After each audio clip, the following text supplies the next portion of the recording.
People have to live in unity. We are still in transition.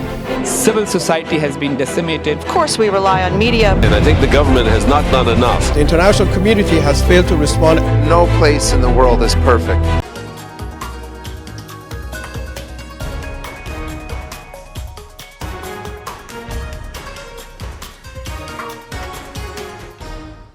Hello viewers, I'm your host Uzma Jaffrey with another episode of South Asia Focus. Let's begin the show.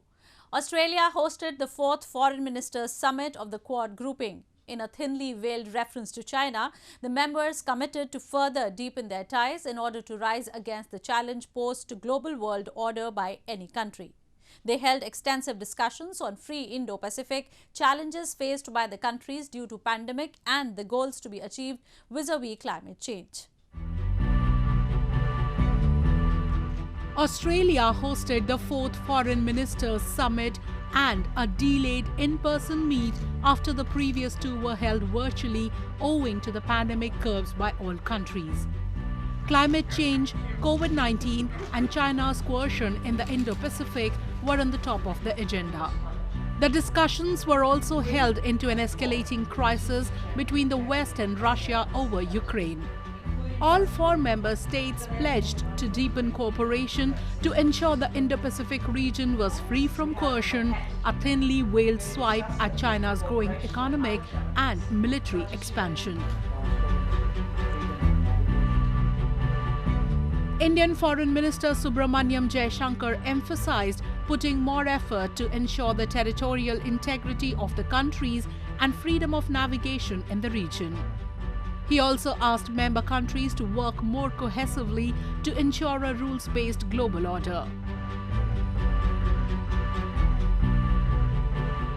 Other ministers too reiterated their commitment towards a free Indo-Pacific.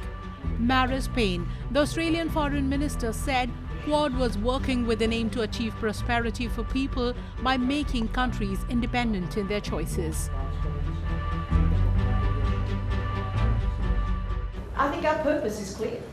It's to act to support an open, inclusive and resilient Indo-Pacific region. A region where sovereign states can, as I said, exercise their own strategic choices, free from coercion, so that their people are able to pursue prosperity. Despite being outside the group's scope, an escalating crisis between the West and Russia over Ukraine was also a top agenda item. US Secretary of State Antony Blinken cast Moscow's build-up as a challenge to the international rules-based order, which he said the Quad would work to preserve. Russia's ongoing threat to Ukraine and the support some countries have expressed for Moscow's dangerous actions is just the latest example of how these rules are being challenged, and it underscores why we have to stand together to defend them. The ties between US and Russia have touched a new low since Russia has been allegedly making moves to invade Ukraine. The United States has been raising the issue on every platform. The US-Chinese ties are also at their lowest point in decades as the world's top 2 economies disagree on issues ranging from Hong Kong and Taiwan to the South China Sea and China's treatment of ethnic Muslims. China has previously denounced the Quad as a Cold War construct and a clique targeting other countries. However, this hasn't deterred the grouping from going ahead with the issues in hand, and challenging China's belligerent attitude has been one on the top.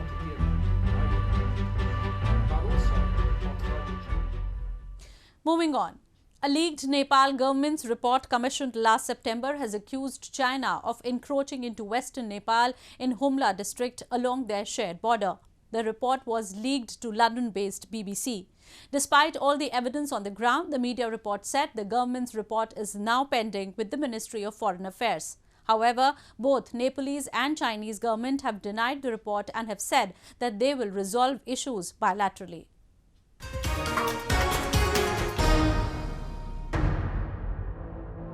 This leaked official report of Nepal government to BBC has opened a can of worms. It is not just asking several questions from Deoba-led government, but is clearly alleging Beijing of encroaching the territory of one more sovereign country. As per the leaked information, the Nepal government never made the contents of the report public, even though the Home Ministry had asked the Foreign Ministry to take up the issue with China on the basis of the report's findings. Nepal had formed a committee after alleged Chinese encroachment in western Humla district last year. The committee was formed to study the dispute over the Nepal-China border. The team studied border pillars, especially in the Limi Valley, and initial findings confirmed that there were some serious border issues between the two countries. As per what is available in public domain now, the Home Ministry, after the findings were presented in September last year, had asked the Foreign Ministry to take up the issue with Chinese officials, but that also never happened. Foreign Minister Pradeep Kumar Gayavli, however, has said that people should not be jumping the gun and drawing conclusion based on the report, and assured the government would clear the air around the subject soon. चीनसँगको सीमा विवादको सम्बन्धमा जुन जिज्ञासा तपाईले राख्नु भएको छ, yes सम्बन्धमा हामीले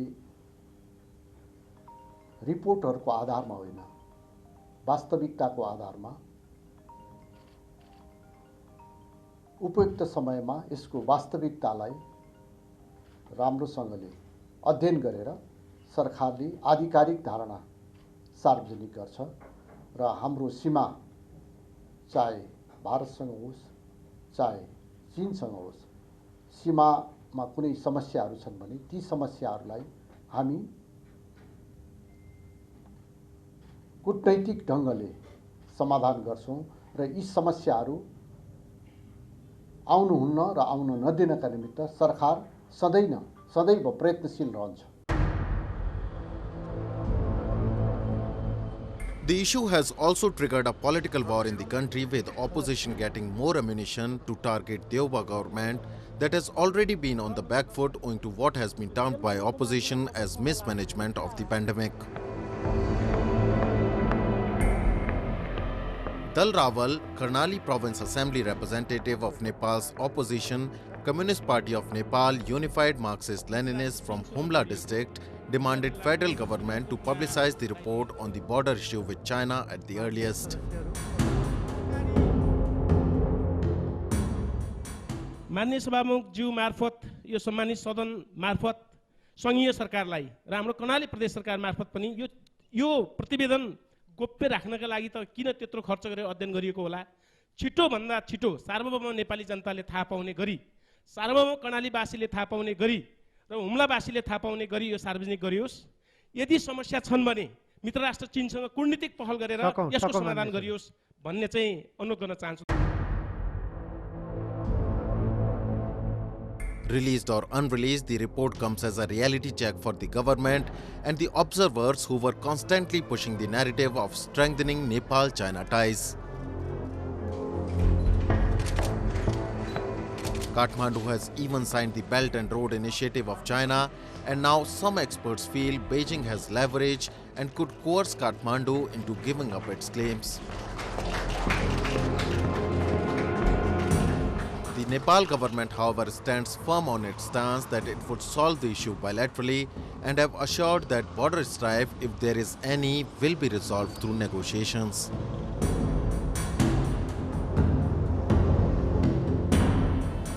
Moving on. Flea, an animated film by Danish filmmaker Poher Rasmussen, is making buzz all around.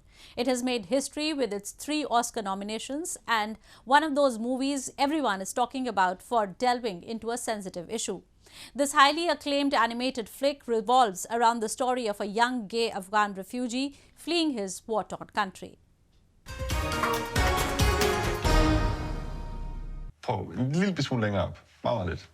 When filmmaker Jonas Poher Rasmussen was 15 years old, a lone teenage Afghan boy arrived in his rural Danish village. Word soon got out that the youngster had fled after his entire family had been killed and made the long journey to the Scandinavian country on foot. Over the years, the two became close friends, but it took nearly 20 years until the now successful academician felt ready to tell Rasmussen what really happened. That story is told in Flea, an animated feature film in which Rasmussen's friend opens up for the first time under the pseudonym of Amin Nawabi, reliving his past trauma and recounting his escape from Afghanistan and the journey of self-discovery that followed. Men det er nogle ting, jeg ved, jeg skal få ind mig med. I met him when I was 15, where he arrived to my hometown, and he was 16, and he came all by himself from Afghanistan. And I grew up in this very small rural Danish village. So I was kind of, from the very beginning, I was curious about, why did he come and how? But he didn't want to talk about it. And I, of course, respected that. But, our friendship grew, and this story was kind of this kind of black box in our friendship, that there's this thing he didn't really want to touch on. Rasmussen has a background in radio, and he applied the techniques of the trade, asking Amin to lay down, close his eyes and describe his memories in detail during the around 10 interviews they conducted over the span of nearly 4 years. It was a long process until Amin felt ready to share the secrets that were haunting him and affecting his relationship with his soon-to-be husband, said Rasmussen. The film mixes animation with real historic archive footage of Afghanistan in the 80s, Moscow, where Amin's family fled after the fall of the Soviet Union, and tragic migrants' crossings in Europe, which involved his family members. Rasmussen said he initially set out to tell a story about friendship and secrets, but when the 2015 migrant crisis erupted in Europe a year or two into the making of the movie, his perspective changed.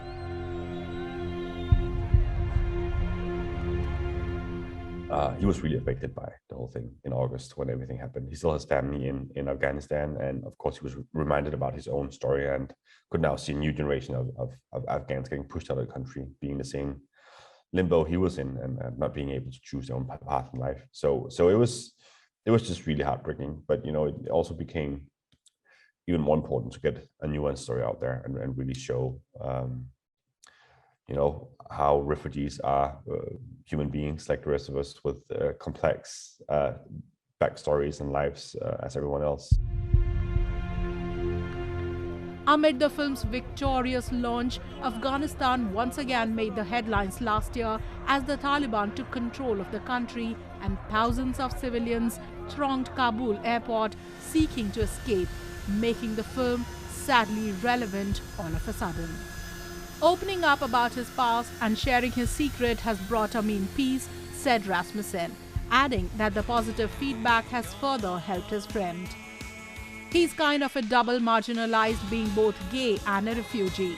So just the fact that people are relating to his story really means the world to him. Several such stories have either not found a platform or the victims have themselves backed out.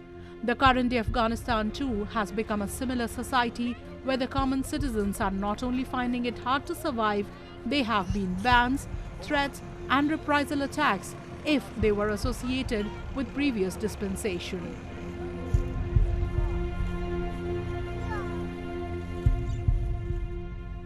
Time now for Asia This Week, the stories from across the continent.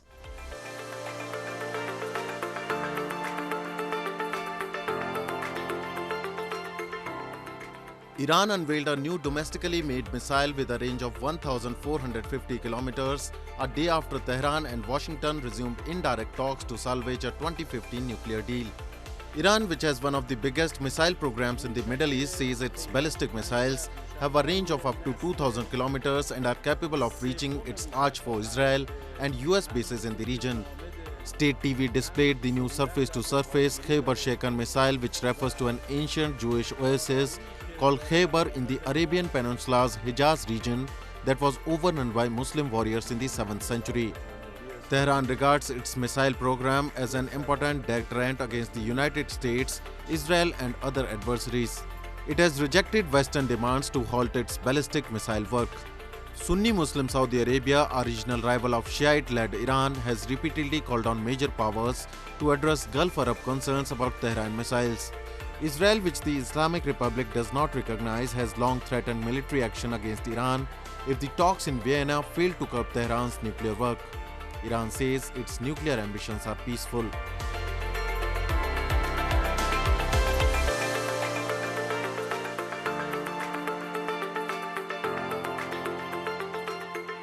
Israel announced it was setting up a national inquiry after a newspaper reported illicit use by police of powerful spyware against confidants of former Prime Minister Benjamin Netanyahu and other public figures.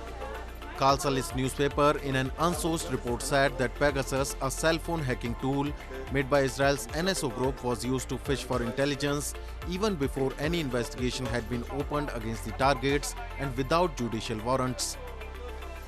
It further alleged that those targets included a son of and 2 aides of Netanyahu, who is on a trial on corruption charges. The furor has added a domestic angle to allegations that surfaced last year of misuse of Pegasus by foreign clients, which prompted the Bennett government to order export reviews. Prime Minister Naftali Bennett said in a statement that Pegasus is important for fighting crime and terrorism, but was not intended to be used in phishing campaigns targeting the Israeli public or officials.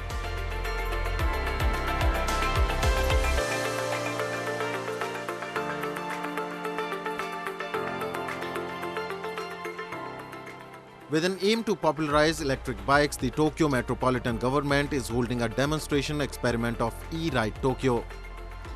EV bikes are electronic bikes that are very quiet and do not emit fume. Tokyo Metropolitan Government is promoting Zero Emission Project. It aims to decrease CO2 emission to zero by 2050. To realize it, EV bikes plays important role. EV bike users use a special application on their phones to find a battery replacement box. The map shows the battery replacement boxes. It also has navigation functions. The rider reads the QR code on the replacement box, opens the door, replaces it with a newly charged battery and stores the discharged battery in a box to recharge it. E-bike Tokyo demonstration experiments include convenience stores and gas station companies. Convenience stores are located in downtown and residential areas so that people find it easy to replace battery.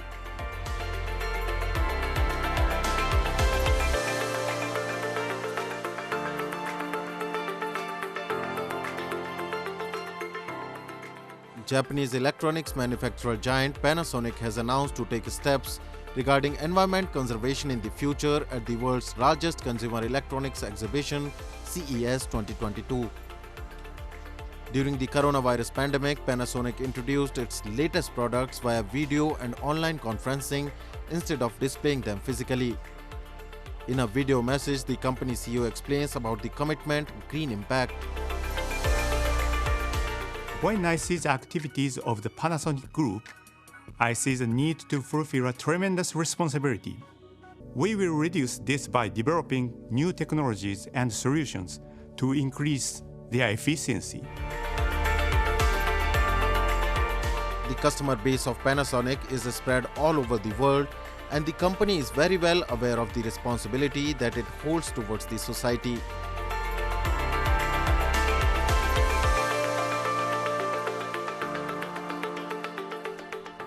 Moving on.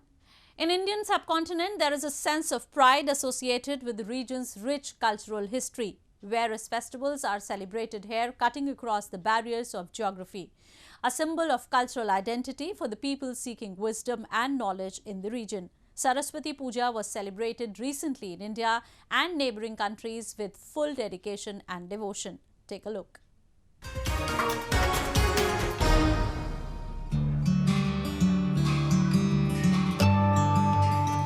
For a country as diverse as India, various festivals bring along the ethnic and cultural diversities under one roof of togetherness. One such festival is Basant Panchami, which is celebrated in different ways across the Indian subcontinent, marking the arrival of spring season.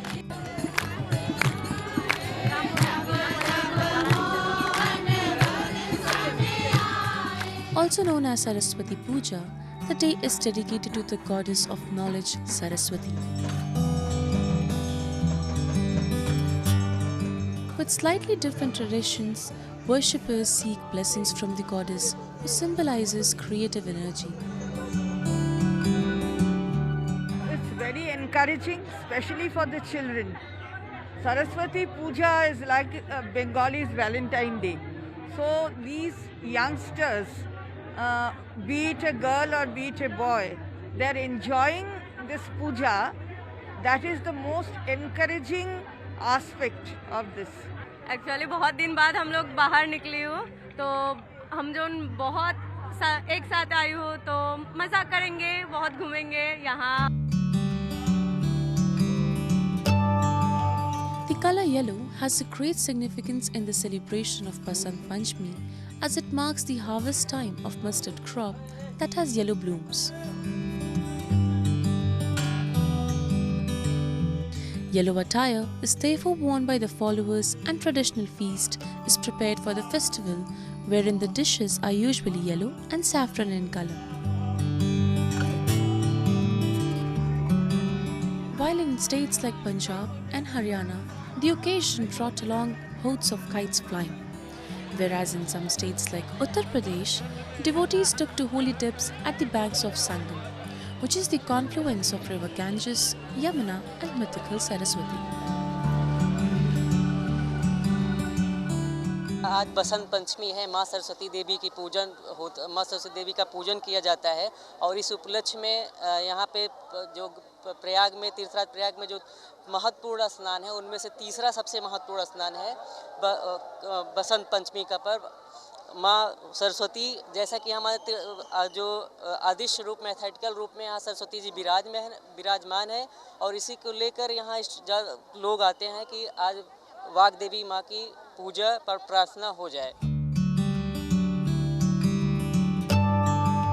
The Hindu community in the neighboring Bangladesh also celebrated the puja, paying their obeisance to the goddess of wisdom, learning and performing arts. The most decorative and gorgeous celebration of the auspicious day was arranged on the premises of Jagannath Hall of Dhaka University, where a huge number of devotees performed the religious rituals.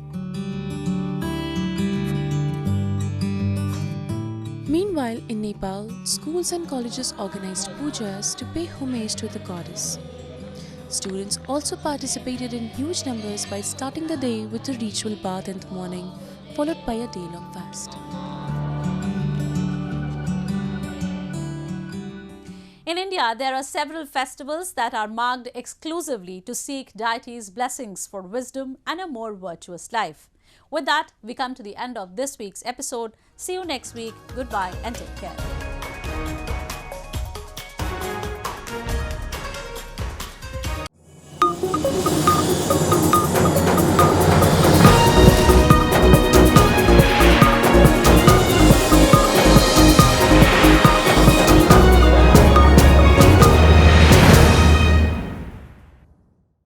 Subscribe TAG TV YouTube channel and press the notification button.